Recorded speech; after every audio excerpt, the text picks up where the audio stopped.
14-15 হাজার 20,000 টাকা স্যালারি মানুষ হঠাৎ করে ফ্ল্যাট কিনে লায়, গাড়ি কিনে লায়, মায়া বোরে কি সুন্দর 3 ভরি স্বর্ণের অলঙ্কার দেলায়। বুঝি না, এক আবেদ জেলের ভিতরে হাজারো আবেদ বাংলায় ঘুরে। আচ্ছা কোনছেন, ঘুষ দেওয়া আর নেওয়া যদি সমান অপরাধ হয়, তাহলে আবেদ চাচা আলহাজ আবেদ চাচু আবেদ কাকু যে একলা গেল জেলের ভিতরে, যারা ঘুষ দে, প্রশ্ন নে, পরীক্ষা দে, পরে কেডা রয়েছে, এরা কি সমান অপরাধী না?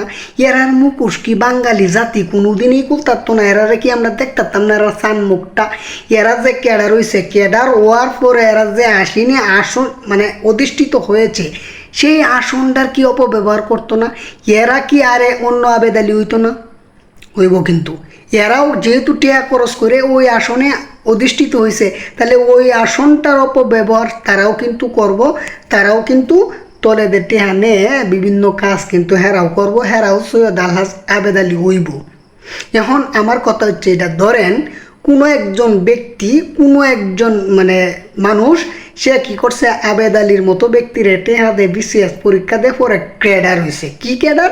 শিক্ষা ক্যাডার, শিক্ষা অফিসার হয়েছে, মানলাম উনি শিক্ষা অফিসার হয়েছে। এখন উনি যে কোনো একটা বিদ্যালয়, কোনো একটা শিক্ষা প্রতিষ্ঠান পরিদর্শনের জন্য যাবে, গিয়ে ক্লাসে গিয়ে ছাত্ররা যখন লেকচার দিব যে ঘুষ খাবা না, ঘুষ খাওয়া অপরাধ, ঘুষ দেওয়া অপরাধ, নৈতিকতা সম্পন্ন থাকবা, চরিত্রকে ঠিক রাখবা, সুনাগরিক হইবা, দেশের জন্য মঙ্গল বয়ে আনবা, দেশের জন্য অমুক করবা তমুক করবা, এই লেকচারটি যখন দিব, এরারে মানে কোন ভাষায় এমনি গালি দিবাই?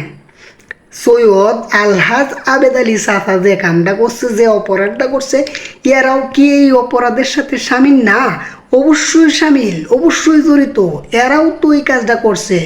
এই কারণে আমি প্রথমে বলছি যে এক আবেদ আলী জেলের ভিত্তে হাজারো আবেদ আলী এই সারা বাংলায় ঘুরতেছে, আমরা এদেরকে দেখি, আমাদের সামনে আছে। আর নাই তো আমি কিরি ভাই, 14-15 হাজার 20,000 টাকা স্যালারি মানুষ হঠাৎ করে ফ্ল্যাট কিনে লায়, গাড়ি কিনে লায়, মায়া বোরে কি সুন্দর 3 ভরি স্বর্ণের অলঙ্কার দেলায়।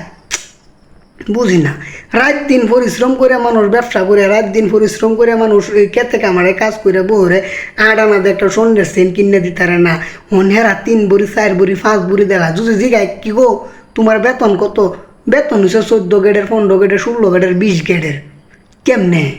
প্রাইমারি স্কুলে একজন শিক্ষক তো ভালো করে চলতেই পারে না। এখন প্রাইমারি স্কুলের শিক্ষকের থেকে নিচু বেতনে যারা আছে গ্রেডের, হেরা একের ফ্ল্যাট বাড়ি কিনে এলা, উমায় কেমনে? এই স্যার সৈয়দ আবেদ আলীর মতো হইতেছে। তাহলে স্যার সৈয়দ আবেদ আলী যে অপরাধী, ওই যে যারা প্রশ্ন কিনে নেয় বিসিএস ক্যাডার হইয়া যে আসনে অধিষ্ঠিত হইয়া তারা ওই আসনের যে অপব্যবহার করতেছে, তারাও কিন্তু সমান অপরাধী। এগুলা তালাশ করা দরকার, এগুলার মুখ উন্মোচিত করা দরকার।